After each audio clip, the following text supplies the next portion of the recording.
It's based on some joint work with Yevgeny Chen, who is at Orsay, and Nicolas, and some ongoing work with Vincent Divol, who is, as Mark Hoffman puts it, a super postdoc at Paris Dauphine. And so in this talk I will be quite systematical. I will first do a brief introduction to remind the notation and the settings that we're looking at. And then I will discuss the awareness framework that Nicolas presented, where you are allowed to base your prediction on the sensitive attributes and make different predictions just because individuals belong to different groups. So, which is the case if you're doing affirmative action.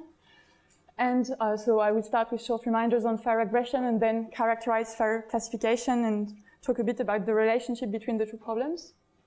And then I will discuss the unawareness case, where either you're not allowed to do positive affirmative actions and discrimination, or you don't have access to the sensitive attribute, actually. Sorry. So this is a non-introduction to statistical fairness. But the setting that we have is similar to what Nicolas had. We have observations that are decomposed as non-sensitive features, for example, a set of skill of a worker, and a sensitive attribute, which can be a gender, an ethnic group, or what you want. And you want to predict an outcome Y. And in the regression setting, this outcome is continuous. So the predictions are going to be denoted F, and take values, take as input this non-sensitive feature and the sensitive attribute, and output a real valued variable. And typically you want to minimize the risk, measured as the squared error, under a fairness criteria. And in this talk I will consider statistical parity, sometimes called demographic parity. This is arguably the simplest criteria to consider. I'm not saying that it's the one that you should enforce, but it has advantages, that is that one can study it and obtain precise characterization of optimal classifiers and optimal predictions, so we can understand what you're actually trying to do. So this criteria requires that the distribution of your prediction is independent of the group. So in Nicolas' example, you want to predict salaries, and you want the distribution of the salaries that you predict to be the same for men and for women. So this is for the regression setting. For the classification setting, the output that you want to predict is 0, 1. The classifiers are going to be denoted with the letter G. Typically, you may want to minimize the 0, 1 loss, although I will discuss other losses. So the 0, 1 loss is simply the probability of outputting the wrong label. And here, the fairness criteria that I will look at is the demographic parity criteria, which requires that you output 1 with the same probability for all groups.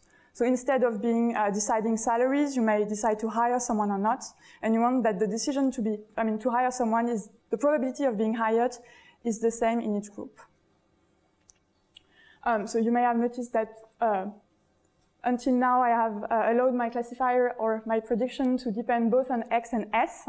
So this would be in the awareness framework, where I can make, if two candidates arrive, have exactly the same set of skills but belong to different groups, I'm allowed to make different predictions for them.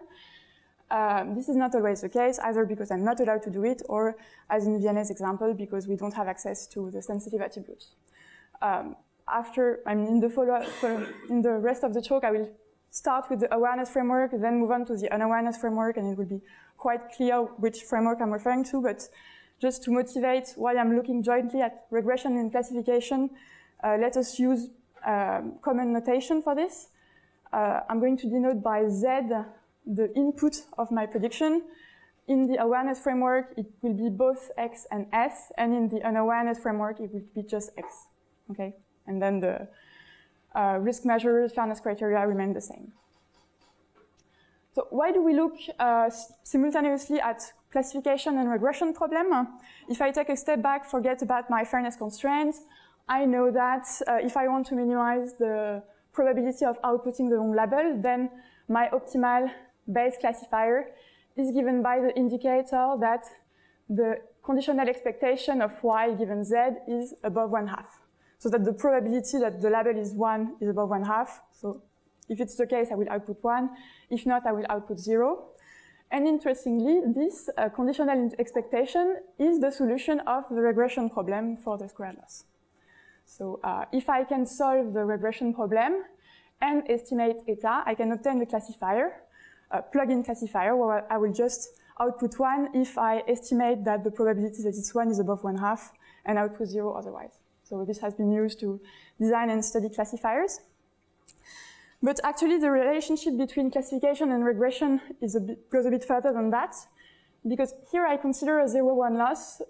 If I predict 1 and the true value is 0, it costs me the same as if I predict 0 and the true value is 1. But if I think about the process of hiring someone, it's worse to hire someone that was not qualified than to let someone who was qualified go. So I can consider a wider class of risks indexed by tau, where I pay tau if I predict 1 and the true value is 0, and I pay 1 minus tau if I predict 0 while the true value was 1. And then this risk can be written as some term that does not depend on my classifier plus the expectation of g times tau minus eta. And you see that if you want to minimize the risk, I should take g to be equal to 0 whenever this is positive and to be equal to 1 whenever this is negative, so that the base classifier is equal to the indicator that eta, the conditional expectation, is above tau. So some simple sanity check. If tau is equal to 0, then I never pay anything for predicting 1, so I should always output 1. And if tau is equal to 1, I should always output 0. And if I consider an individual described by Z, for small value of tau, it will be accepted. At some and then there will be some threshold such that for value of tau under this threshold, the individual is accepted. For value of tau above this threshold, the individual is rejected. So that actually, if I can solve all my regression problems, all my classification problems for this family of risk and find this threshold, so the threshold such that for tau under this threshold, the individual is accepted and above it's rejected, then I know that this threshold corresponds actually to the value eta for the individuals. So if I can solve the regression problem, I can solve the classification problem, and conversely, if I can solve all classification problems for this family of risk, I can solve the regression problem. Here, without constraint, there is actually, no apparent advantage of reasoning like that, but if I add some fairness constraints, it might actually be easier to solve the classification problem under the demographic parity constraint than the regression problem under the statistical parity constraint. So the question is, can we establish some similar relationship between classification and regression under fairness constraints, and can we exploit them? So what about fair classification and fair regression? So in the fair regression problem, I want to minimize the squared risk under the constraint that the distribution is independent of the group. And I can define some family of classifiers which are given by the indicator that my fair prediction for the regression problem is above the threshold tau. And now say I consider the 0-1 loss. Is there some threshold tau such that this classifier is optimal?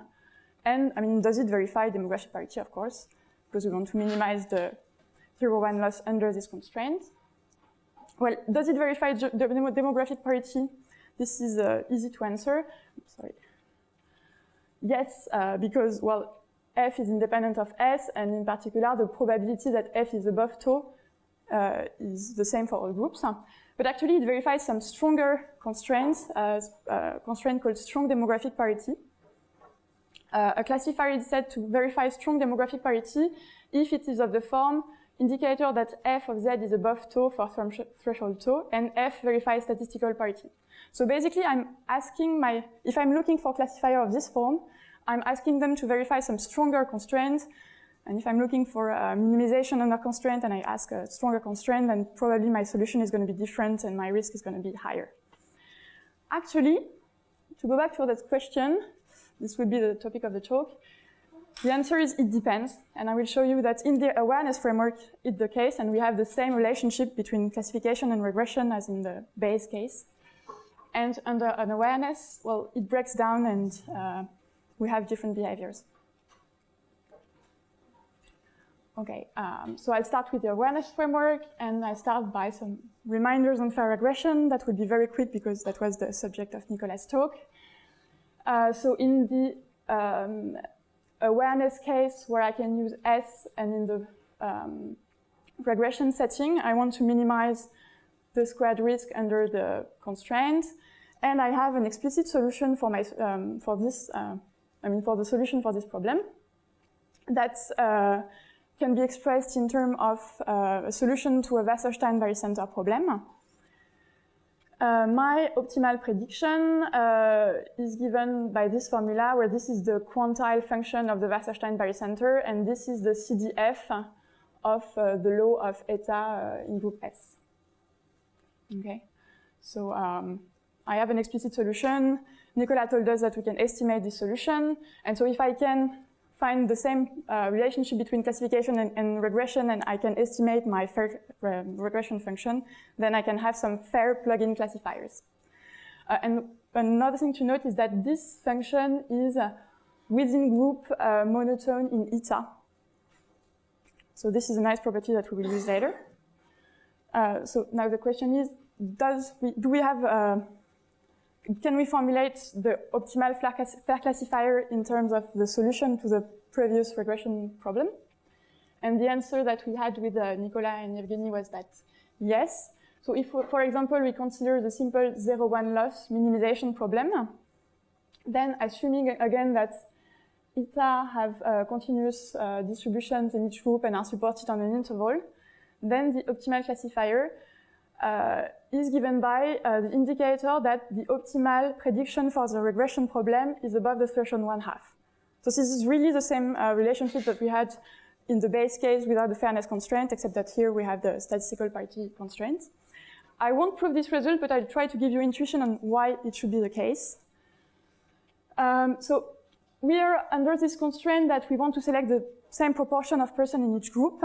But within the group, we want to select the best persons. So we should look for classifiers that select persons with large eta, so such that eta is larger than some group-dependent threshold.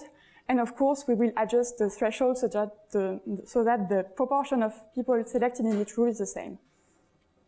So basically, in group blue, we could reject all people that are in this shaded area. And in group orange, we could reject all these people that are in this shaded area. So these are people in group blue that have eta under eta for this point, under this threshold. And well, as Nicola told us, if we correct for fairness after that, these people here are going to be sent here, so that people in the blue group that had eta under this value are going to have a prediction corrected for fairness under this threshold under this green threshold, and it's going to be the same for the orange group. So that basically, if you're looking at selecting people from a fixed proportion of individuals that are the best in their group, the only thing that you should be doing is looking at classifier of this form, and then of course you should optimize for the threshold theta star. You can minimize the risk and find out that this threshold should actually be 1/2. Okay, so there is an equivalence between classification and regression for the 0-1 loss, and actually it's the case for more general performance measures. So we considered very general performance measure of this form. So here U is not an unfairness, it's a utility measure that we want to maximize. This quite barbaric notation depends on two vectors n and d. And if you choose n and d accordingly, you can recover the accuracy measure, so minus the 0-1 loss. You can recover the FB score, the Jacquard index, the AM measure. So basically, for different values of n and d, you will recover different classical risk measures, and n and d here can depend on the distribution of the data, but not on your classifier. And so what we've shown is that under the same assumptions as in the previous theorem, and additional assumptions on n and d that I will present later on, the solution of this problem of maximizing the performance measure under the demographic parity constraint is again given by the indicator that the optimal fair prediction for the regression problem is above a threshold that will depend on n and d. Okay, so what are the barbaric assumptions that I'm hiding? They're a bit ugly. The first one states that d0 plus the positive part of dz1 plus the positive part of d2 should be larger than 0. And then we either have condition 2 or condition 3 that are mutually exclusive. Basically, they're just making sure that it makes sense to maximize the utility measure, the performance measure that it's a performance measure. And so under the previous assumptions and either assumption 1 and 2 or 1 and 3, the optimal classifier takes this form. And if we are under assumption 1 and 3, then we have this explicit formula for the parameter theta star. And otherwise, we know that theta star is going to be the unique solution to this fixed point equation. So I'm going to focus on the rest of this talk on the population version when we have infinite sample, but just to explain to you how we could derive an estimator from this characterization.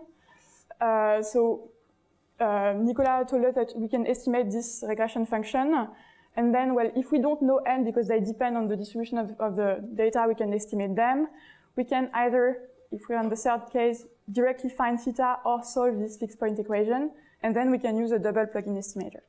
So estimate the algorithm works as estimate the fair prediction for the regression problem, estimate n and d, estimate the threshold theta star, either explicitly or with a fixed point equation, and then you find a double plugin estimator where you output 1 if your estimated prediction is above your estimated threshold. Okay, and final remarks about this framework. So we've shown that for very general performance measures, we have this formula for the optimal classifier under fairness constraints. And actually, it has very desirable properties. First, it preserves rational ordering within group, meaning that if I'm in group A and there is another individual in group A, and before fairness correction, I was accepted and she was refused, then there is no way that after fairness correction, she gets accepted and I get refused. Because I have a better eta than her, so my fair prediction after fairness correction is going to be better than hers. And so either we are both accepted or refused, but there cannot be no bad flip. And the other nice property is that this kind of classifier preserves monotonicity. And what I mean by that is that, so remember that I was at some point looking at some family of risk that had different costs for predicting 0 if the true answer was 1 and predicting 1 if the true answer was 0. And this led us to consider a family of base predictors that were of the form eta is larger than tau. So that if tau increases, the proportion of points that are selected decreases, and basically the classifier becomes more and more selective. And now I say that the family of classifier preserves monotonicity if it verifies this property that if my classifier becomes less selective, so here the probability, more selective, under the threshold theta star, the risks characterized by theta star, the probability of being accepted is smaller, then I'm going to refuse some person that I had accepted when I was less selective, but I'm not going to accept some person that were refused when I was less selective. Okay? Or if I become more selective, if I become less selective, I'm going to accept more persons, but I'm not going to refuse some person that I have accepted before. So this is verified by the base classifier, obviously, and also by this class of classifiers. I'm sorry, I didn't hear you.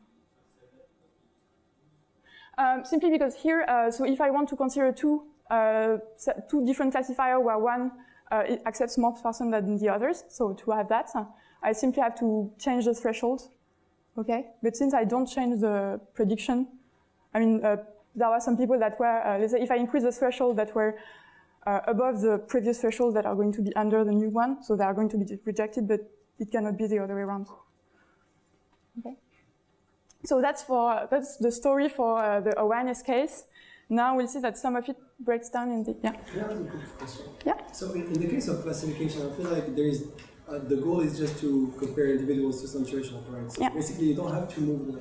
Does it make sense to just compare each group to like a different threshold?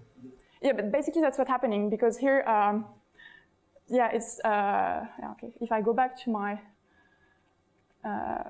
to Nicola's drawing, basically we're comparing the group 1 with the threshold in blue and the group orange with the threshold in orange. And after fairness correction, it happens that the individual on this threshold and on this threshold are going to be sent to the same point because they're, well, the same quantile for the distribution. So this is just the same. Here, but if I were to imagine the high-dimensional case where you have to hyperplane that would separate like the groups, would that solution, the optimal solution, have? And if I now have only two hyperplanes for each one of the groups, would there not be parallel? Okay, so here it's a one-dimensional case because we only have eta. Okay, so eta is one. yeah, I guess that, I mean, in a higher dimensional problem, you would have like a multidimensional optimal transport, so the solution will be less explicit, but yeah. Okay. So moving on to the unawareness framework. So let's start by characterizing the solution to the fair regression problem. So in the unawareness framework, I still want to minimize the risk under this statistical parity constraint. So the constraint that the distribution of the prediction should be the same in each group. But now the main difficulty is that before I had, let's say if I have two groups, I have two prediction functions, one for each group, and two constraints. First constraint in the lingo of optimal transport is the push-forward measure of eta in the group through the prediction for the group is equal to the same thing for the other group. So two functions, two constraints. Here I still have two constraints. The push-forward measure of eta in the group through f is going to be the same, but they are all applied to the same constraint, to the same function. So it's a bit of a mess. And to work with that, we need to make the assumption that we only have two groups to obtain results. So that's what I'm going to make. And we'll see that we already have interesting phenomena for this, under this assumption. So I'm going to denote mu the law of x, mu1 the law of x in group 1, and mu2 the law of x in group 2. And to find the solution to this problem, I'm going to try and reformulate this constraint. And to do that, I use Nicola and Yevgeny's trick. I use the Jordan decomposition of the sign measure mu1 minus mu2. So we can write it as mu plus minus mu minus, where mu plus and mu minus are positive measures that now have disjoint support. So x plus here is the support of mu plus. It's the set of points where mu1 is larger than mu2. And mu minus is the set of points where mu2 is larger than mu1. And here, mu plus and mu minus do not have to have mass 1, so I'm going to renormalize them and assume that they have. So they are probability measures. And now we have a lemma from Yevgeny and Nicola that tells us that a function verifies statistical parity if and only if mu plus push forward through f is equal to mu minus push forward through f. Why is it interesting? Because before I had, as I said, two constraints on one function, but now mu plus and mu minus have disjoint support. So I might as well assume that f is given by a function f plus on the support of mu plus, by f minus on the support of f minus, and I again have two constraints but on two different functions. So we can look for functions that are given by f plus on the support of mu plus, f minus on the support of mu minus, and outside of this set there is no constraint, so we might as well take f to be equal to eta because we want to minimize the risk. And again, our constraint, because of Yevgeny and Nicola's lemma, is that mu minus through push forward through f plus is equal to mu minus push forward through f minus. So that's the first step in solving our problem. The second step is, of course, rewriting the risk in terms of mu plus and mu minus. And we can do it. So what we can show is that we can rewrite the risk in terms of a cost function integrated with regard to mu plus, which only depends on f plus, and a cost function integrated with regard to mu minus, depending on mu minus. Here, this cost function for sending a point x on f plus of x actually only depends on eta, so the expected value of y at x, and delta. And delta on the support of mu plus is going to be the density of mu plus with regard to mu, and on the support of mu minus is going to be the density of mu minus with regard to mu. It's not very intuitive, but you can think of it as being related to the probability that a point belongs to group 1 or to group 2. The higher, if you're in the support of mu plus, the higher delta, the more likely it is that this point belongs to group 1. And if you're in the support of mu minus, the higher delta, the more likely it is that this point belongs to S2, to group 2. So we have this formula. We see that the cost only depends on eta and delta. So basically, our solution should only depend on eta and delta. If we have 2 points that are the same eta and delta, they should have the same prediction. So we can look for functions of the form f plus of x is equal to f til plus of eta delta at x. So til here is because it only has 2 arguments. I can rewrite my constraint. So I introduce mu til to be the law of eta delta. So mu tilde plus the law of eta delta when x is drawn according to mu plus, and similarly mu tilde minus. The constraint that I had before becomes mu tilde plus push forward through f tilde plus is equal to mu tilde minus push forward through f tilde minus. And I want to minimize this cost now that depends on eta, delta, and the prediction. So what is very nice is I wanted to minimize a risk under a common constraint on the function f. I have managed to divide the part depending on, to decompose it as a part depending on mu plus and a part depending on mu minus with different constraints on f plus and f minus. So basically this really looks like the awareness case. And we can see that as in the awareness case, so this is the problem, this is related to an optimal transport problem. So if we define the optimal transport cost for setting measure mu tilde to nu as the infimum over all coupling with first marginal given by mu tilde and second marginal given by nu of the integrated cost, etc., etc. So this defines an optimal transport cost, and the distribution of the prediction should solve the barycenter problem, minimizing over, so the distribution of prediction, the optimal transport cost for sending mu tilde plus to nu, plus the optimal transport cost for sending mu tilde minus to nu. Okay, so so this is the why we arrive at the optimal transport problem. If we summarize, assuming that the distribution mu tilde plus, so the distribution of eta and delta under mu plus and the same under mu minus are continuous, the interior of the support has measure 1 and they have finite second moment, then we know that we can prove that the solution of the barycenter problem is such that these individual optimal transport problem are solved by deterministic transport maps, f tilde plus and f tilde minus, and this optimal transport maps give us the solution of the fair regression problem. So the fair regression problem can be written as follows. If x is on the support of mu plus, so if mu1 of x is larger than mu2 of x, the prediction is given by f tilde plus at eta delta. We have the same thing for x minus, and if it's outside of these two sets, then there is no constraint, and the optimal prediction is eta. Okay. So now that we've characterized the optimal prediction for this problem, we can just discuss it a bit, maybe. So first thing that we can notice is that the optimal prediction is deterministic, which was not obvious at first.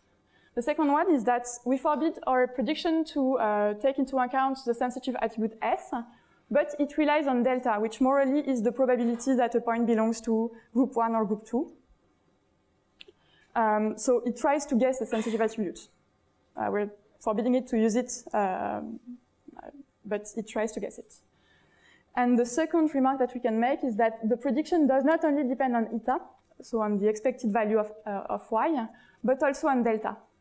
And unless eta verifies statistical parity, so unless the Bayes classifier verifies statistical parity and we don't have to do fairness correction, actually, the optimal fair prediction does not verify this rational ordering that I was talking about.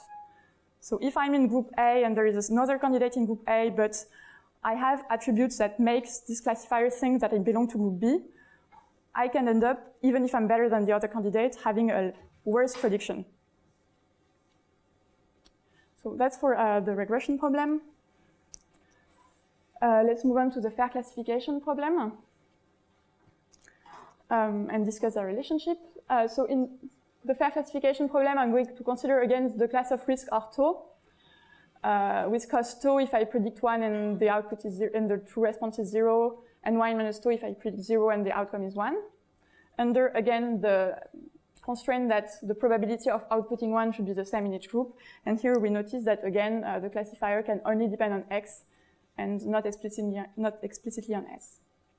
And as I said before, we can rewrite the risk as follows, so that the Bayes classifier is simply given by the indicator that eta is above a threshold.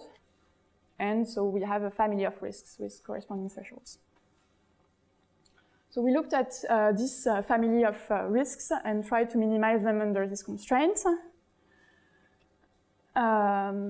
And so to do that, we can apply exactly the same trick as in the regression problem. We can use Yevgeny and Nicolas' lemma, which states that to verify demographic parity, it's enough to verify them for the measures mu1 and mu plus and mu minus. So that the probability of outputting 1 under mu plus should be equal to the probability of outputting 1 under mu minus. As before, we can rewrite the risk in terms of mu plus and mu minus. So yeah, we can look for functions that are given by g plus on the support of mu plus, g minus on the support of mu minus. And outside of that, we don't have any constraints, so we might as well take the bias classifier. And we decompose the risk as follows. So the risk is the expectation under mu plus of t minus eta divided by delta times the classifier, and similar thing under mu minus. And now if I did not have any constraints, I know that if I want to minimize the risk, I simply take g plus to be equal to 1 whenever this is negative, and 0 whenever this is positive. Unfortunately, I have this fairness constraint, so I must ensure that I verify this constraint. But still, I want to take g plus to be equal to 1 whenever this is small enough. So this tells us that we should look for a classifier of this form. So there should be the indicator that eta minus tau divided by delta is larger than some threshold, which will be different for mu plus and mu minus. And that should be chosen so that 1, the risk is minimized, and 2, the constraint is verified. And so what we can show is that we have not an explicit formula for these thresholds, but we can show that we can actually, this threshold actually verifies that the threshold for the group plus is equal to the minus the threshold for the group minus. So that under the assumption that we had in the regression setting, the optimal classifier is given by, on the support of mu plus, the indicator that eta minus tau divided by delta is larger than kappa. On the support of mu minus, the indicator that eta minus tau divided by delta is larger than minus kappa. And elsewhere, it's just the base classifier. And here, of course, kappa depends on tau. If I change, this kappa is chosen so that to minimize the risk for the risk tau, R tau. And it verifies this constraint. So now there are 2 questions that we can ask. Do we verify the properties that we had before, rational ordering, monotonicity, etc.? And is this classifier equivalent to the indicator that the fair prediction is above the threshold? So first, again, the classifier depends on delta, the probability of being in group 1 or group 2, so it tries to guess a sensitive attribute.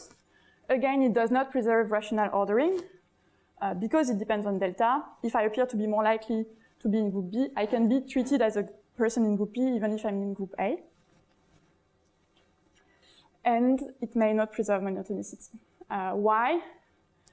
Monotonicity would imply that if I consider 2 thresholds, tau larger than tau prime, so I'm going to be more selective for the risk tau than for the risk associated with tau prime, all candidates that are accepted for the more selective threshold will be accepted for the less selective one. So that would mean that this is the set of candidates, for example, if you consider a plus here and plus here, this is the set of candidates accepted in X plus for threshold tau, and this for the threshold tau prime. And we see that, this imposes conditions on kappa of tau and kappa of tau prime that are not verified at first sight. And actually, we can find distributions where this condition is verified and monotonicity is verified, and we can find distributions where this condition is not verified. When I mean distributions, I mean so distribution of X and Y. So basically what I'm saying is that there are non-pathological distributions where if you try to find optimal classification for some risk, you have a set of candidates that are accepted, a set of candidates that are refused, and now you change your measure of risk so that you accept less person. You may reject some candidates that you accepted before and accept some candidates that you rejected before. So this is very counterintuitive. So the original question was, can we write the optimal classifier as the indicator that the optimal prediction for the regression problem is above some threshold? Well, without monicity, we can't. Because as I said, I'm in a setting where I will select less person, and I will accept some persons that were refused before. And you see that for these persons, the decision function cannot be written this way. And what's actually funny is that this monotonicity is a very, it's a if and only if condition. We can show that, so this is a bit informal, but if we have monotonicity, then there is equivalence, and you can write the optimal classifier as the indicator that the optimal prediction for the regression problem is above a threshold. And both behaviors can be observed. So to summarize, in the awareness framework, everything was fine. We have very desirable properties such as rational ordering, monotonicity, and we can write the optimal classifier in terms of the optimal prediction function. And in the unawareness framework, these properties break down. So both the optimal fair classifier and the optimal fair regression function rely on guessing the sensitive attribute. Neither of them preserves rational ordering. And if monotonicity is verified, we have this relationship for some given tau. And if it's not verified, then this relationship doesn't hold. But both behaviors can be observed, and it's not pathological examples in both cases. Yeah, that's it.